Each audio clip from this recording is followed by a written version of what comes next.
afternoon and welcome to the taping of the Harwich Cape Verdean Oral History Project.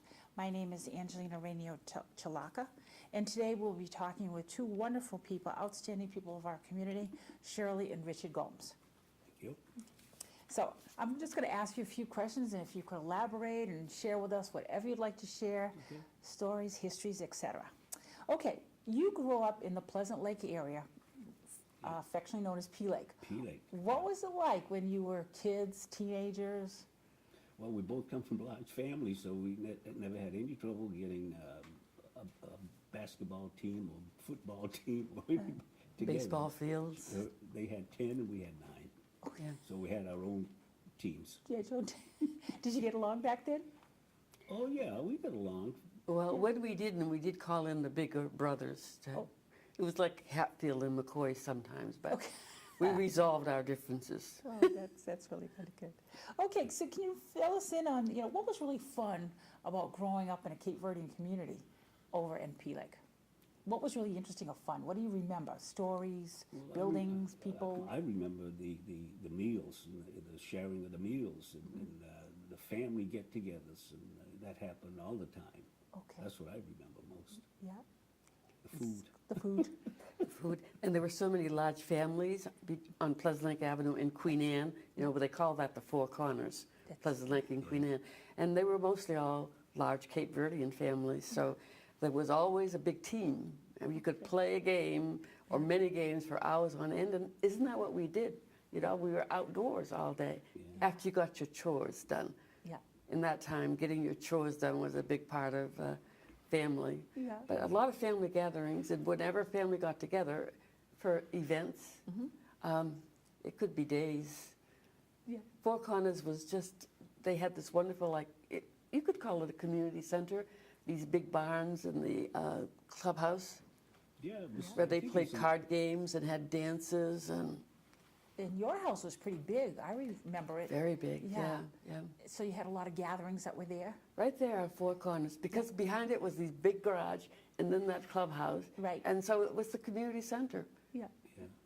Which was awesome. Any christening or any, functions, including wakes, what have you, it'd go on 2 or 3 days.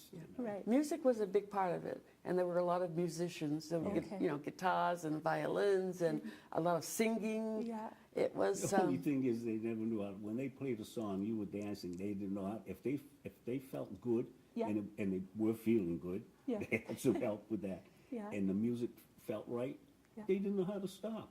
You get tired of dancing and they'd still be plinking and plunking. We go on, Who were some of the hot musicians of your time?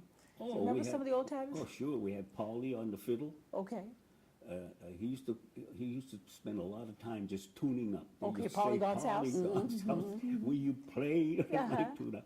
Then they had, Jack Pina was later, but they had some guys from Falmouth, the Andrades, that played the guitars. And everybody played something. And we had a musician. He made Danny Gomes. Danny Gomes. Danny Not only Gomes, did he make records, but he would be on WCB. Yeah. Okay. So that was a big. Do you remember the old Victrolas? Wind them up. That's. We had such. one in the kitchen. Yes, we did. Oh, you did? Yeah, Okay. there was always music and dancing and people and food and big round table. There was always room for more coming people in. to come in. Yes. Yeah. And we didn't have much, but there was, I remember people coming to my house unexpectedly from onset or somewhere, and my mother would just add more potatoes and vegetables into the stew, but there weren't no more meat. They just added the potatoes and stretched it. So we stretched it a little bit. Yeah. Nobody went hungry. They were known for going out and getting the meat. They'd be having these card games that went on for hours, and some of the boys in the neighborhood would go out and Borrow a few chickens? and make this huge pot of conch, which is just a really heavy chicken soup with a lot of body, and fed a lot of people all of a sudden. But that was the funny one I was telling you off camera. Yeah. When Louis Pina, they call him Zay, and he was married to young male, You're right, I remember. and they were playing cards, and they sent us out to get some chickens. So we just jumped his place, got some chickens, brought it in to your mother's kitchen, and they made the con. Yeah. And he sat there, and he took one bite, Louis did, and he says, this tastes like my chicken, and it was his chicken. It was. It was his chicken. I think he meant it tasted good. It tasted Yeah. good. Yeah, a lot Fresh. of flavor, Yeah. a lot of flavor. Yeah, flavor. Now, there were a lot of ponds in your area, too. Did you, Oh, ponds yeah. and bogs? Did you get to play out there and Oh, all do the some time. fun stuff? Katie's Pond. Yeah. And, Jason's Pond. Jason's Jason's Pond. Pond. Yeah. Go skating out there? Joseph's Pond. Now it's all developed. There's Right. houses there. It used to be areas that we played in. Yeah. If we weren't at the Yeah. pond, we were in the fields because there were a lot of fields all around the homes, a lot of farmland. Right. It was very rural then. You know, there was a lot of farming, a lot of animals. It was a very different time.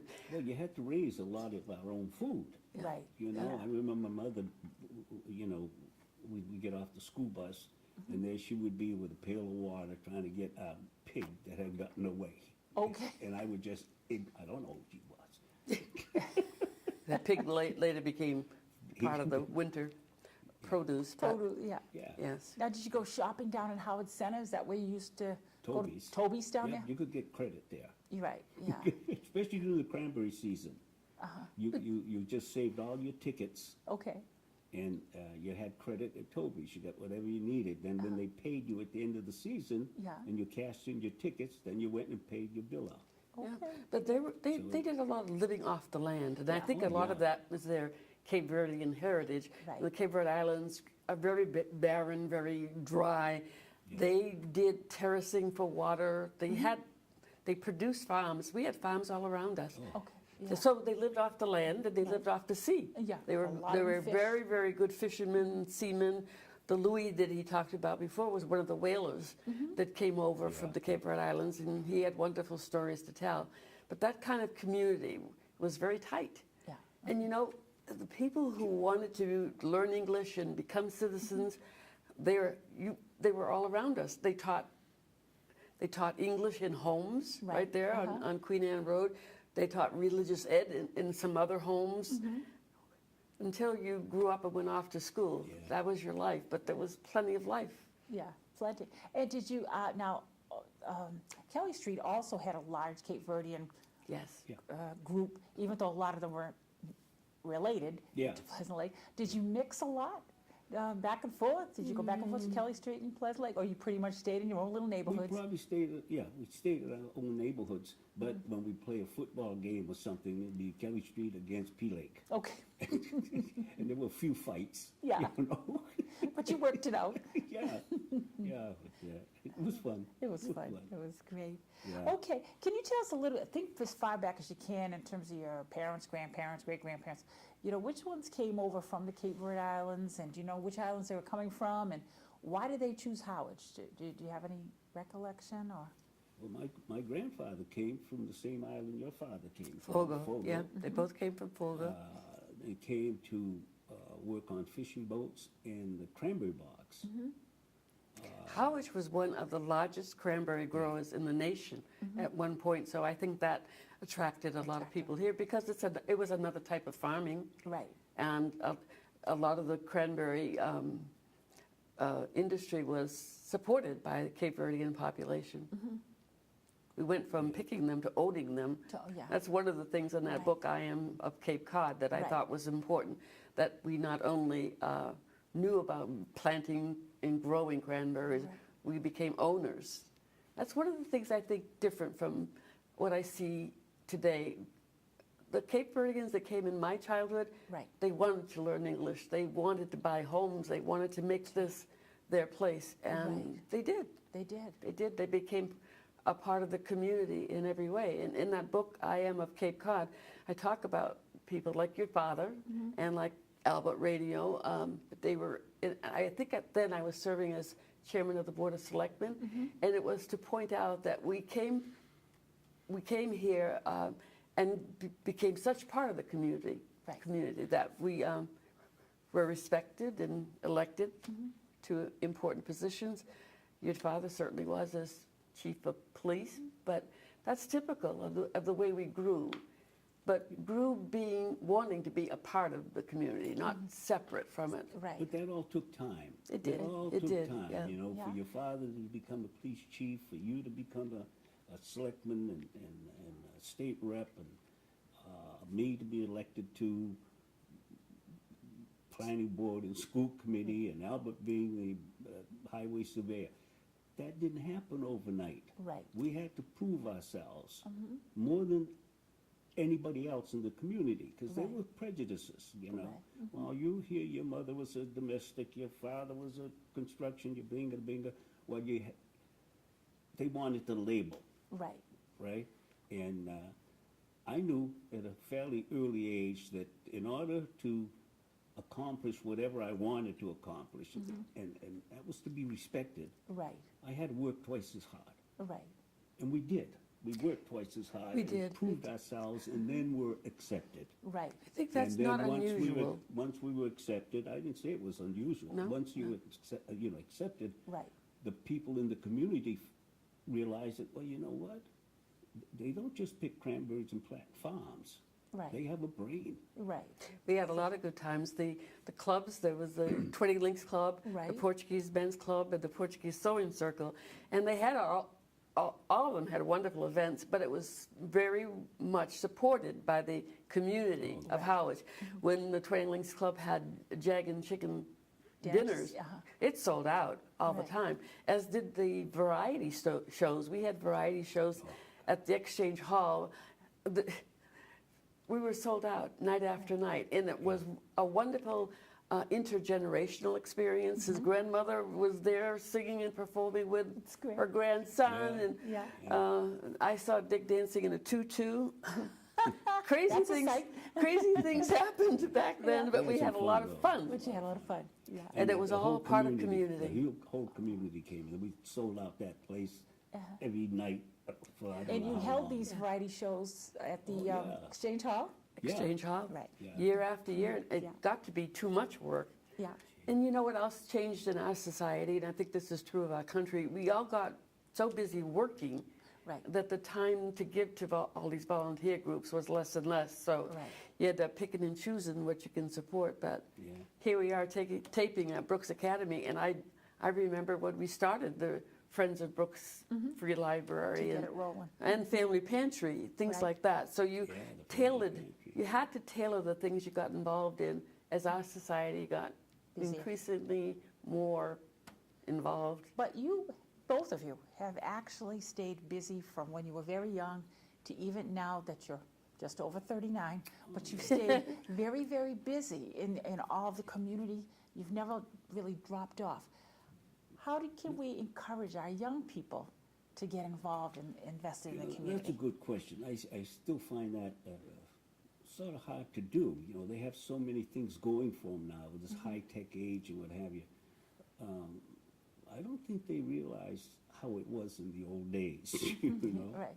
But it would be nice to, I know, personally, my involvement in the family pantry, Right. You've done that right from the beginning. yes, one of the founders. Founders of the. I'm not listed in the first 5 because at the time we were all a member of the St. Vincent de Paul Society. Right. And we were having little problems with the local pastors as far as starting this pantry. So they all quit. And myself included, and George Morris said to me, you stay right here. We need you on inside so we can get the information on what's going on. And that's Yeah. what happened. And look at the pantry today. Oh, my God, now it's got Cape Cod, hundreds and hundreds of people that are, Oh, yeah. But Now 400 they're strong, volunteers. yeah. and 400 people strong. that are volunteering. And Yeah. the same thing with the other communities, the groups, like the JCs. I got involved in the JCs at a young age. And, you know, we were responsible for putting down that Rough Rider emblem on the old high school floor. Oh, back in 1964? Yeah. Yeah. Then we built the first 7 affordable homes Here in town? in South Harwich. On Gomes And- Way. Yes, And yes. then it later Yeah. became attached to Gomes Way with another Right. 11 homes. Right. So we were always involved, and that's how if we could get the young people involved in the community, Yes. volunteerism and everything, Right. then it'd be a different story. And there's still some there too. that are Right. doing it. There were some kids that are doing it, but Oh, in the yeah. past, Howard always made it volunteer. The Yeah. kids had to do volunteer community service hours. Right now, the schools do not require that. Would that be something you'd be encouraging them to do? Yeah, the churches do, because I just helped one young man. He had to do 30 hours of community service. And when you say that nowadays, it's, well, he must have been in trouble, but that's not true. That's not true, no. And we got him at the pantry. And just yesterday, his father, who works next door to me, came back to thank me, said, oh my goodness, he's there now. He puts his 30 hours a week and he wants to put more time Which in. is good, yeah. So that's a young, So he's learned. He's learned, yeah. He's I learned. think they By think doing. of volunteering like work. Right, And maybe there's some work involved with all of the things we've done, but it's amazing how much it gives back to you. I think that's where you really understand how much a value volunteer service is to a community. You become more community oriented, more apt to want to be involved. My interest in politics grew out of all the things that we did in Harwich, and whether it was like working for streetlights or Yeah. clean water or things like Yeah. that, you gradually become more aware, more involved, and it leads you on to other levels. But there's a lot of giving back from experiences like that you can't put a dollar on. yeah. It's mostly of the heart, you know? Which is true. I'm just going to say, because your generation certainly did, I think, a far better job than some of the younger generations, and we have to help them. But at your time, we had a lot of Cape Verdeans in a lot of positions in a lot of various town departments, Yeah. right? Especially in leadership positions. Right now, we have none. How do you think we could encourage many of our minorities or Cape Verdean people to get involved so that they'd want to be involved in, like, police, fire, schools, that's another good highway? what I can't Library. What I have trouble understanding is, you know, one of the best jobs in town is fireman, a police officer. You know, the benefits there and everything Right. else, and yet we don't have any minorities on there. Right. Is You- it because they don't apply for the jobs, or what is it? That's something I think we need to look at. Why? We sure do. You know, sometimes it's creating the want. Right. Even in politics, creating the want. So how do we do help that? them to understand what a benefit it is to be involved like that?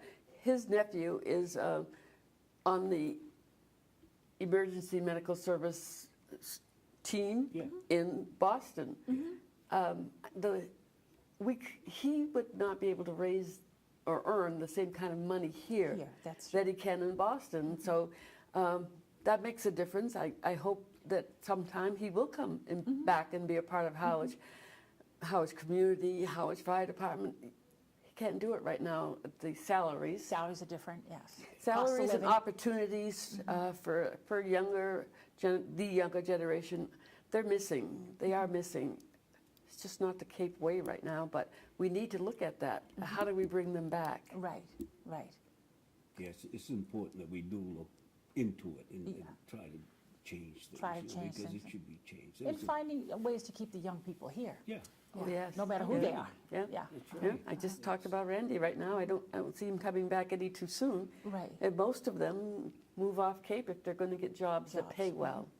You know, That's true. the opportunity. We're not You just can't talking afford- you equality. can't We're afford to talking live here. opportunity, Right. access Right. as well. You know. That's a part of the problem. They can't afford to live here. That's another, You know, Yeah. when they get out of college, where are they going? To the Right. Cape? right. The jobs, just, the Yeah. jobs and the housing. Yeah. Unbelievable. We saw that with our own children.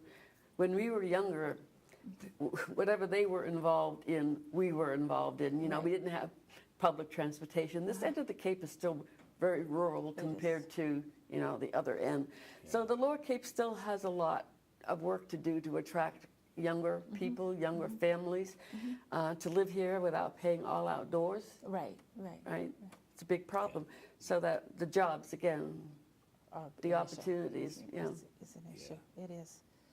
Okay, Dickie, I'm going to change it up a little bit and talk a little bit about your music, because over the years, you sang a lot and you were able to make some recordings. What got you started? And Well, my mom, okay, you know, we had 9 kids, uh-huh, and we always had a baby in the house, and she would always be in a rocking chair singing to one of the babies. And I don't know, I just liked it, Okay. you know? So through the years, I started to do, I think I started to sing mostly when I was in the service, you know? Okay. You have a few beers or something, and you're off the stage and let it go. But then when I got home, I got a little more serious about singing, you know? And we had little groups here that, you know, with Jack Pena and Tom Telsmanic and Yeah. Jimmy Bonat and Oh, yeah. a few other people, Yeah. and we'd play some of the clubs. Okay. And then I liked it. Yeah. The way I got into the recorded that album was I had a very good friend who was an attorney who lived in. He had an office in Boston, but he lived in South Harwich or Harwich Port. And he came to my shop, and he's blowing the horn. He belonged to the Holy Trinity Church, and I was the soloist there for about 17 years. And I went outside to see this guy in the convertible, it wasn't that, he looked at me, and he introduced himself. Didn't get out of the car. I'm Neil Holland. He said, I wrote a song, and I want you to record it. I've heard you sing at Holy Trinity and other places. I said, yeah, okay, because through the years, I heard that all the time. I wrote a song, the minute you let them know what it was going to cost, Yeah. you never heard You from heard, him again. right, right. But he was different. I remember spending one night, he had taken the 23rd Psalm and put it to words, put it to music. And I think I stayed there till after 2 o'clock in the morning, you know, changing some notes and what have you until we got it right. And then I figured, well, that's the end of that. The next morning, he was at my store with a checking account, $10,000 in my name and his, and I said, this man is serious. Yes. And he was. From there, we went and recorded the thing, so. That's I exciting. always liked singing. I still like to Yeah. sing. What was the name of the album? I can remember the picture, I just can't remember. Dick Gomes' Song of Praise. Yeah, Okay. it's a spiritual album, Yeah, gospel yeah. Well, songs. yeah, but it has he and I believe and stuff like that in it too, so Yeah. I like music. That's But he good. was willing to invest, you know, having the money to pay for the recording studio and the others who came in. It, Worked out pretty nice. yeah, it was expensive, but he was willing to put the money into it, and it became a reality. Yeah. But which a is funny awesome. story there, the studio was on Intermediate Sound in Boston on Newbury Street. And my son, then I guess he was about, 16 or something, and he wanted to meet me at the studio so he could watch the record. Right. I said, yeah, okay. So sure enough, we go there, and he was there. And I was waiting my turn, because you have to wait for the studio time. And he looked through the little window, and the red light was on. And he came back, he said, Dad, you know who's recording? I said, I have no idea, I'm next. It was not Led Zeppelin or somebody like that. I lost him completely. I fixed it so he could go in through the break, and that was it. I don't think he set in on my session at all. No, but Charlene and her friend Patty did. They're They were on they're the doing soundtrack. the clapping in the background, so they're on. They are on. That I think it's famous just they Yeah. took just a closer walk with Ian, really kind of jazzed Jazzed it it up. up. So the clap trap with his daughter and her friend, they're a part of it. They That's still fun. remind me of that, you know. Yeah. That case the royalties are rolling in. Yeah. Oh, and I got a question just kind of quickly. You also started a upholstery business. What Oh, yeah. got you going into that? It's been very successful. Well, I tell you, I had gotten out of the service and didn't know what I wanted to do. I was single, and I would start painting houses, mowing lawns, and do something. Then I'd get, you get $300 or $400 together, Right. and I'd call one of my army buddies or somebody. We'd take off, but then they got to, say early fall or something like that. And my mother was getting tired of me going. I had been in the service for 3 Right. years. I had been to New York and worked there for a couple of years and back and forth. And she said to me, I always kept my suitcase under the bed. I would drag the suitcase out, and she would say, where you going now? Yeah. And I said, well, it's getting... She said, wait now, why don't you... She was the domestic for Edward Price and Son. She used to Okay. clean the cottages. Yeah, And she said, Mr. Price is looking for somebody with a GI Bill to learn how to upholster. Okay. Why don't you do that? And I figured, well, inside it's going to be warm, Right. you know, and winter was coming. So I went over there and I got interviewed by the elder Mr. Price. Okay. And it was unbelievable. He read my mind. He was in my head because he would say, if you think you're going to stay here through the winter and then Leave. take off,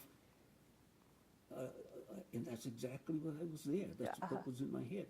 And then he said, you have to sign a contract with the GI Bill. Oh. Well, they can't force you to stay. Right. I already used it for school, so Right. I said, oh, no, I won't. But it was funny. I went there, and the first day that I went there to start the job, I loved it. And all I was doing was sweeping the floor and taking care of the other upholsterers, the journeymen. Yeah. And I stayed 16 years. Wow. Not sweeping. No. But they taught you the I was a- business. I was a shop. The shop, they taught shop you. He's a foreman, and master I trained a lot craftsman. of people there. Yeah. So, 2 And then, years. what year did you finally open your own shop? Yeah. Well, let's see, 40 years ago. Oh, okay. I try to get him to take photos of before and after. Before and after. Because we've got a lot of antique pieces on the Cape, you know, and the difference you could make, it's hard to see. Yeah. It's hard to see. So he just thought he was too busy to take photos Yeah. of before and after, Yeah. and I did for a while. But your daughter It's a does. work of art. Yeah. It Your is. daughter It- does. And what name did you pick for your shop? And was there a reasoning behind? Captain Chase. Right, yeah. And why did you pick that? I picked that because when I left Price's, I didn't know where I was going. I didn't have, a job, a Okay. place to be.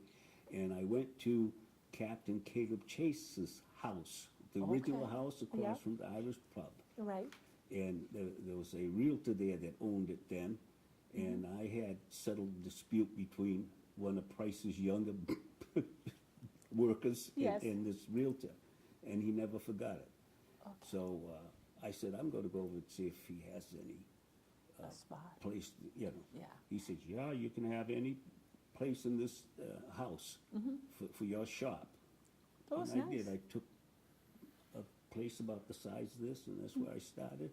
And I said, well, I'll keep the name, Captain Chase. That worked out. And it's Captain been very Chase's successful. house. Yeah. Yeah, It was this is very, great. very lucky. Yeah. Okay, I just wanted to mention, just to kind of wrap it up, what message would you really want to pass on to future generations? So like 100 years from now, if kids are looking back at this tape or researching about you, what message would you like to leave for them?